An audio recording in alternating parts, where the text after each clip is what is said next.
하나님의 말씀 사도행전 3장 11절부터 25절까지 읽도록 하겠습니다.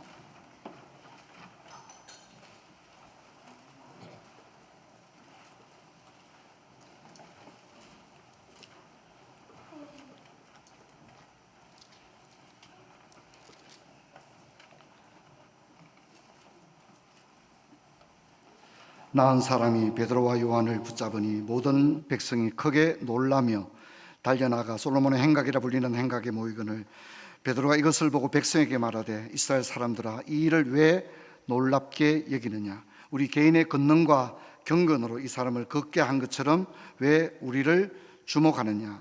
여러분들께서 13절부터 16절까지 우리 한 목소리로 같이 읽습니다.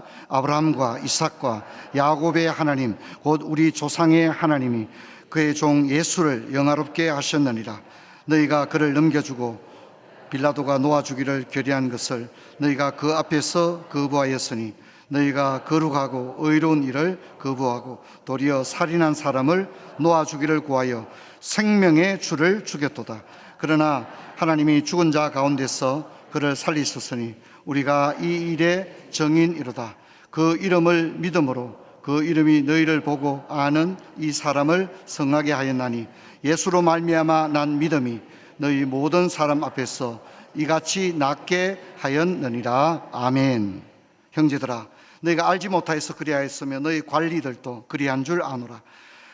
그러나 하나님이 모든 선지자 입을 통하여 자기의 그리스도께서 고난받으실 일을 미리 알게 하신 것을 이와 같이 이루셨느니라. 그러므로 너희가 회개하고 돌이켜 너희 죄 없이 함을 받으라. 그같이 하면 새롭게 된 날이 주 앞으로부터 이를 것이요 또 주께서 너희를 위하여 예정하신 그리스도 예수를 보내시리니 하나님이 영원 전부터 거룩한 선지자 입을 통하여 말씀하신 바 만물을 회복하실 때까지는 하늘이 마땅히 그를 받아두리라. 모세가 말하되 주 하나님이 너희를 위하여 너희 형제 가운데 나 같은 선지자 하나를 세울 것이니 너희가 무엇이든지 그의 말을 모든 말을 들을 것이니라. 누구든지 그 선지자의 말을 듣지 아니하는 자는 백성 중에서 멸망받으리라 하였고 또한 사무엘 때부터 이어 말한 모든 선지자도 이때를 가리켜 말하였느니라. 너희는 선지자의 자손이요 또 하나님이 너희 조상과 더불어 세우신 언약의 자손이라. 아브라함에게 이르기를 땅 위의 모든 족속이 너희 씨로 말미암아 복을 받으리라 하셨으니 하나님이 그 종을 세워 복 주시려고 너희에게 먼저 보내사 너희로 하여금 돌이켜 각각 그 악함을 버리게 하셨느니라. 아멘. 여러분 이제 완연한 봄이라 해도 조금도 이상할 것이 없다 생각됩니다. 여러분 새봄과 함께 활기차게 올 한 해도 전진하시는 그런 은혜가 있기를 바랍니다. 우리는 지난 주일에 초대교회의 경이로운 모든 역사의 중심에는 바로 기도가 있었다 그렇게 말씀을 들었고요. 또 초대교회는 한 번 뜨겁게 기도하고 끝나버린 교회가 아니라 그 기도의 기세가 조금도 꺾이지 아니하고 지속적으로 기도를 했다 그렇게 말씀을 드렸습니다. 초대교회는 참 많은 기적이 일어났는데 누가는 그 가운데 나면서부터 걷지 못하는 불구자된 사람이 기적적으로 걷게 된 초유의 사건을 조명하고 있습니다. 어쩌면 이 사건은 마치 조간시문의 헤드라인을 장식하는 그런 엄청난 사건이었습니다. 우리가 지난주도 살펴봤습니다만 이 사건이 왜 중요하냐? 이것은 먼저 기도로 시작된 일이었다는 것입니다. 여러분 우리가 인생을 살아가다가 어떤 일이 생각지도 못한 일이 시작될 때가 있어요. 그런데 이게 기도와 함께 기도 가운데서 시작된 일인지 기도 없는 가운데 시작된 일인지 여러분 예수를 오래 믿고 교회를 다니면 그런 것 정도는 구분할 줄 아는 센스가 있어야 됩니다. 그리고 이 기적은 복음의 도화선이 되었다는 사실입니다. 사람 하나 병 고치고 끝난 사건이 아니라 이 사건은요 엄청난 복음의 대폭발이 일어나는 도화선이 되었다는 것입니다. 여러분 우리가 어떤 일은요 그 일로서 그냥 끝난 거예요. 그런데 어떤 일은 이 일로 인하여 많은 하나님의 일이 일어나게 되는 거죠. 여러분 우리가 그런 것들을 생각을 해야 됩니다. 그리고 중요한 것은 이 기적은요 예수의 이름을 드러내었다는 거죠.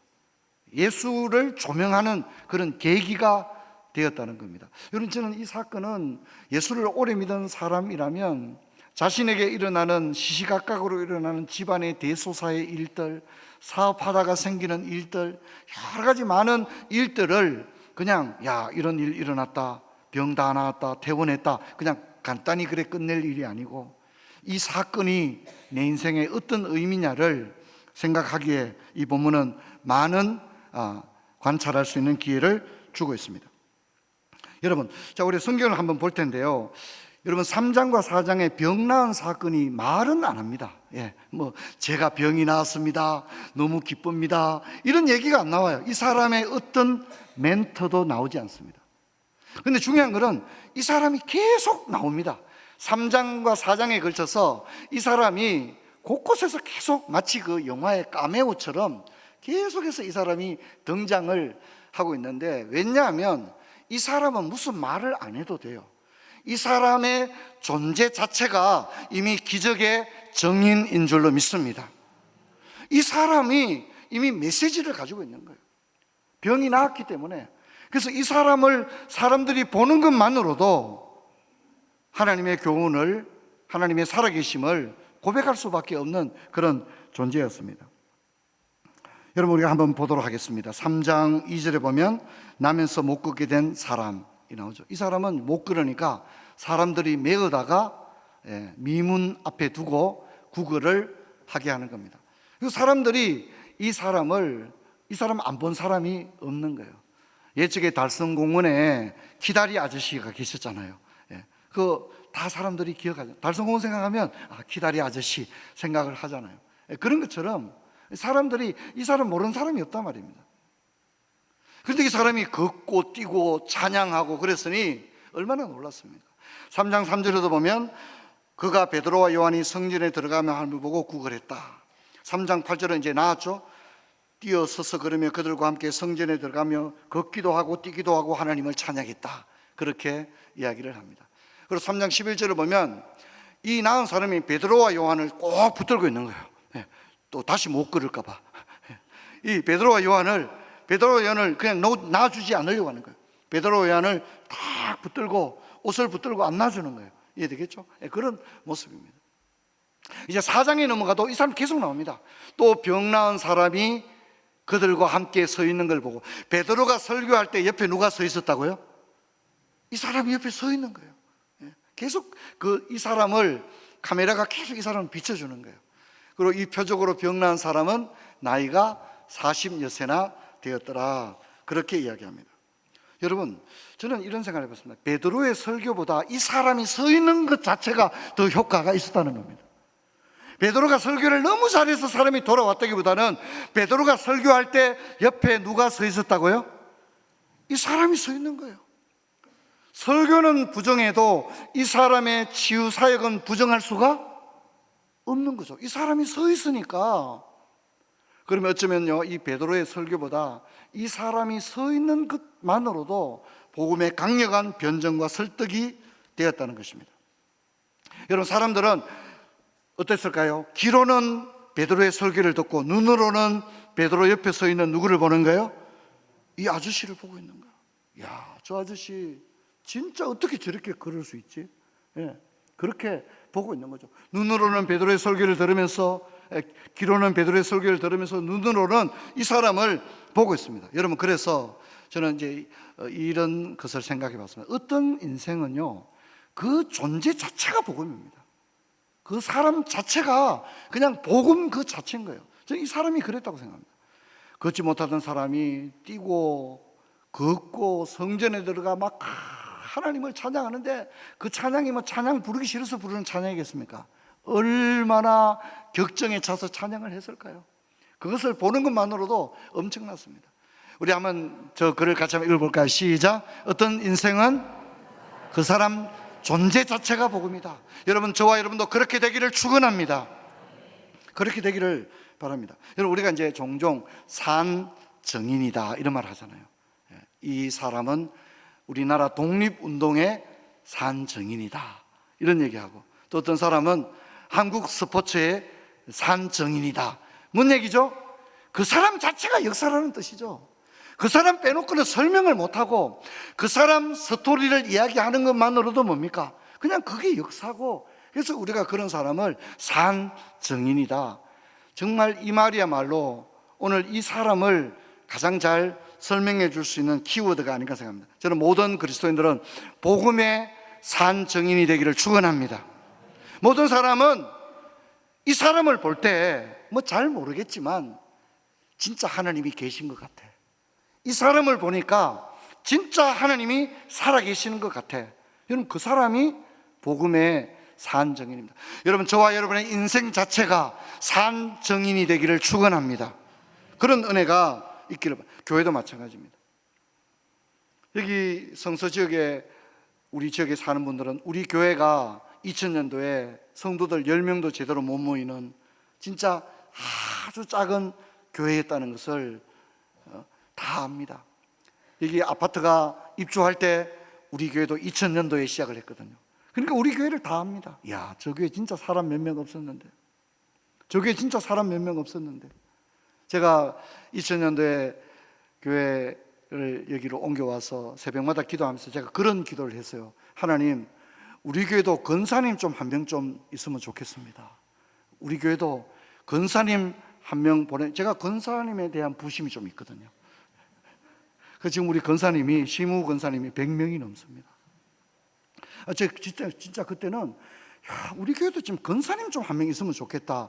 참 제가 새벽 기도하면서 그런 기도를 많이 했어요. 하나님, 우리 교회도 권사님 좀 한 명 있어서 신방도 좀 같이 가고 그랬으면 좋겠다. 제가 그렇게 기도했습니다. 여러분, 제가 여러 번 말씀했지만 제 30 초반에 교회를 개척했을 때 제 마음의 기도 제목은 주일날 주일 학생들 20명 모이고 어른들 낮 예배 20명 모이는 그런 목회를 하나님 저도 한번 해봤으면 좋겠습니다. 제가 그렇게 기도를 했습니다.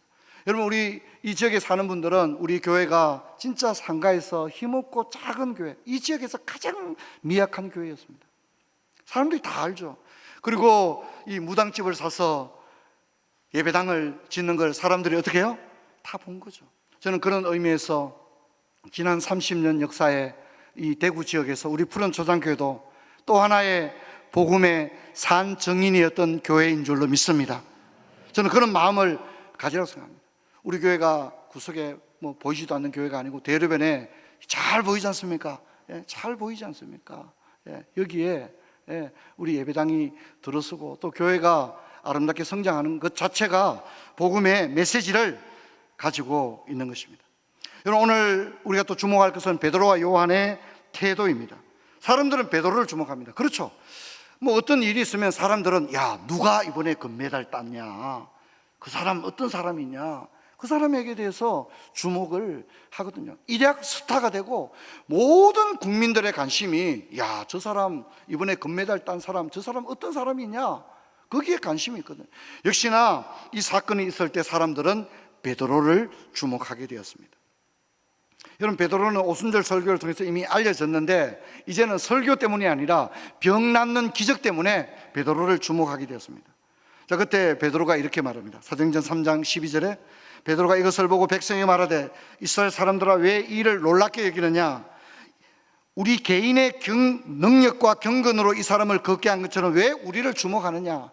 우리를 보지 말고 예수님, 이 사람은 예수님 때문에 걷게 된 거다, 우리 볼 거 없다, 이렇게 이야기를 하고 있습니다. 여러분, 사람들이 나를 주목할 때가 있습니다. 그때 여러분 조심하셔야 됩니다. 여러분, 사람들이 나를 바라볼 때 여러분 그때 조심해야 돼요. 하나님께 올려야 될 영광을 나도 모르게 내가 가르칠 가능성이 어떻게 해요? 있는 거죠. 그때 우리는 말해야 됩니다. 우리 한번 따라, 이 모든 것은 하나님의 은혜입니다. 내가 믿는 하나님께서 이런 은혜를 내 삶에 베풀어 주셨습니다. 이거는 한 3일 후에 말하면 안 되고요, 바로 현장에서 얘기해야 됩니다. 할렐루야. 그래야만이 하나님께 마땅히 돌려져야 될 영광을 내가 가로채는 우를 범하지 않을 수가 있다는 사실을 잊지만, 오늘 베드로가 그렇게 얘기합니다. 막 사람들이 막 자기를 주목하니까 막 이렇게 하고 말이죠. 이렇게 한 게 아니라 왜 우리를 주목하느냐? 왜 우리를 주목하느냐? 그렇게 얘기합니다. 여러분, 그렇게 안 하다가 죽은 사람이 한 명 있죠, 성경에. 막 사람들이 막 한호를 하고 막 외치고 막 그렇게 할 때 즉시 하나님께 영광을 알론이고 그 영광을 자기가 슬쩍 이렇게 해먹어 버렸어요. 그런데 그 사람 바로 죽었습니다. 누구죠? 시온 갑자기 악부에 없습니까 그거? 예, 헤롯이죠, 헤롯. 헤롯이 하나님께 영광을 돌리지 않은 고로 충이 먹어 죽으니라. 즉사합니다. 많은 사람들이 모인 정치 현장에서 사람들이 헤롯을 연호했거든요. 그렇죠? 헤롯을 막 연호하니까 이 사람이 또 옷도 그날따라 뭡니까? 거의 그죠? 엄청난 자색 옷을 입고 막 나오고 그래. 사람들이 막 그를 마치 하느님을 보듯이 막 이렇게 높였거든요. 근데 그가 그 영광은 자기가 받을 영광이 아니거든요. 하나님께 돌려야 되는데 하나님께 영광, 우리 한번 또 하나님께 영광을 돌리지 않은 고로, 성경에 그래 나오죠. 하나님께 영광을 돌리지 않은 고로 충이 먹어 즉사합니다. 그 자리에서 바로 죽게 되는 그런 일이 있게 되는 거죠. 우리도 주목받는 인생은 나쁜 건 아니죠. 주목을 받을 수가 있겠죠. 그럴 때 여러분, 우리는 그 영광은 내 영광이 아니라 하나님이 받으셔야 될 영광인 줄로 믿습니다. 여러분, 그것을 언제나 잊지를 말아야 됩니다. 여러분, 베드로의 설교는 첫 번째 설교는 오순절 설교였고요. 오늘 설교는 성전 설교인데 성전 설교를 정리를 해보면 설교 장소는 솔로몬의 행각이었습니다. 본문은 신명기 18장 15절로 19절이 본문이었고요. 설교 제목은 왜 우리를 주목하느냐, 그런 것이었습니다. 베드로의 설교를 제가 좀 정리를 해봤는데요. 설교 도입부에는 왜 우리를 주목하느냐 그렇게 말했다면, 설교 요지는 너희가 생명의 주를 주겠다. 그래서 이제 여러분 기억나죠? 캐리그마, 십자가를 꼭 얘기하는 거예요. 그 다음에 그러나 하나님이 여러분은 생명의 주를 죽였지만 하지만 하나님은 그를 살리셨다. 부활이죠, 그죠? 그래서 캐리그마가 나오고 있는 거예요. 그리고 이제 카테키즘으로 넘어가는 거예요, 그죠? 그리고 이제 이 이름이 이 사람을 성하게 하였다. 예수로 말미암아 난 믿음이 그를 낫게 하였다. 그리고 이제 카테키즘으로 넘어갑니다. 너희가 회개하고 돌이켜 죄 없이 함을 받아라. 근데 설교를 다 못 마치고 붙잡히게 됩니다. 유대 당국자들이 이제 감옥에 가두는 거죠. 그래서 이제 강고입니다. 설교 강고입니다. 예배 강고. 오늘 약 5천 명이 영접 기도에 사인하고 전화번호를 남기고 돌아갔습니다. 이렇게 강고가 되는 거죠. 그리고 베드로 목사님은 설교 후에 붙잡혀 감옥에 가셨습니다. 그렇게 이야기를 하고 있습니다. 여러분, 우리가 이제 두 번째 설교에는 오순절 설교에 나타나지 않는 것이 나는데, 그게 뭐냐면 예수님의 이름이 강조되고 있다는 겁니다. 그래서 성전 설교의 특징은 그 이름 예수가 강조되고 있습니다. 그래서 여러분, 이 사람을 낫게 할 때도 나사렛 예수 그리스도의 뭐로요? 우리 뭐요? 하면 이름 하셔야 됩니다. 나사렛 예수 그리스도의 이름이에요. 이름을, 이 성전 설교에는요, 오순절 설교에 안 나왔던 이름이라는 말이 계속해서 나옵니다. 나사렛 예수의 이름으로 일어나 그러라.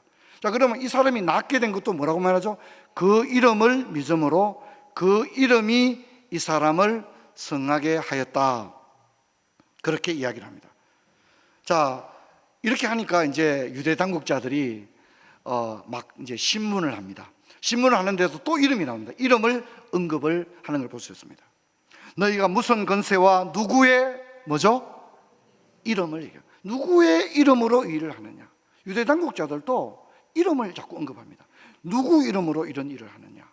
자, 그때 베드로는 뭐라 합니까? 나사렛 예수 그리스도의 이름으로 이 사람이 건강하게 되었다. 그렇게 이야기를 합니다. 여러분, 누구 이름으로 하느냐가 중요합니다. 세상의 모든 일은 누군가의 이름으로, 누군가의 능력으로 행해지는데, 예수 믿는 사람들은 이제 모든 것은, 우리에게 일어나는 모든 사건은 예수 이름으로 일어난 사건인 줄로 믿습니다. 여러분, 이걸 잊지 말아야 됩니다. 어떤 개인이나 단체가 영광을 가로채서는 안 됩니다. 예수님의 이름으로 하는 거예요. 여러분, 지금 하고 있는 모든 일들이 혹시 여러분의 이름으로 하고 있지 않습니까? 여러분 인생도 지금 여러분 이름으로 살고 있지 않습니까? 여러분 자녀들도 여러분의 이름으로 내 자식, 내 아들, 내 딸, 누구누구의 아들, 누구누구의 딸로 키우고 있지는 않습니까? 여러분, 우리가 무엇을 하든지, 자녀를 키우든지 사업을 하든지 내 인생조차도 예수 이름으로 살아가는 인생 되기를 축원합니다. 이것이 중요합니다. 왜 그렇습니까? 왜냐하면 우리는 없어요. 주님이 핏값으로 우리를 사신 줄로 믿습니다.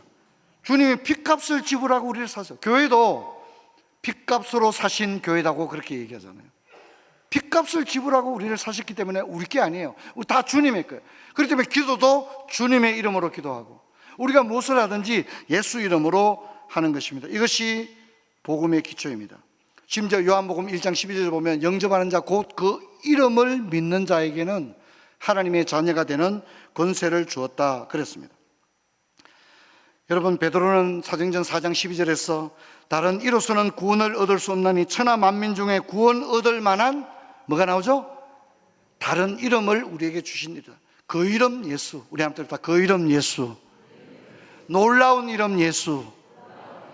계속해서 이름을 이야기를 하고 있는 거예요. 그 놀라운 이름을 이야기합니다. 이제 마지막으로 이제 유대 당국자들이 이제 막 신문을 하고 경고하는데 또 이름을 얘기합니다. 한번 볼까요? 뭐라 합니까?